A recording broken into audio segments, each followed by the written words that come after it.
અમારી આજુબાજુ રહેતા અને વ્યસન મુક્ત સરસ. બેનનો પરિવાર તો વ્યસન મુક્ત થઈ ગયો છે, પણ એવો સંકલ્પ કરે છે કે આજુબાજુના લોકોને પણ વ્યસન મુક્ત કરી.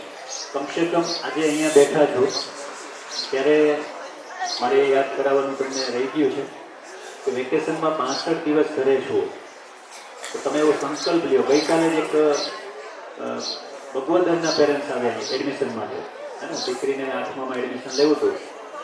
તો પપ્પા છે એને પૂછ્યું કેટલી ફાંકી ખાવ? તો 3-4. એટલે મૂકી દો. તો મારી ઈચ્છા તો બહુ થાય છે પણ મૂકાતી નથી. એટલે દીકરી ઉપર હાથ મૂકો. તો કે આ દીકરી તમને બહુ વાલી છે. તો હાથ મૂકીને સંકલ્પ લ્યો એટલે ઈચ્છા નહીં થાય. મને કે સાહેબ આવું તમે, મને ઈચ્છા તો હતી પણ આવો પહેલી વખત તમે મને કહ્યું, હું સામેથી તમને હમણાં મારો વિડીયો બનાવી મોકલીશ.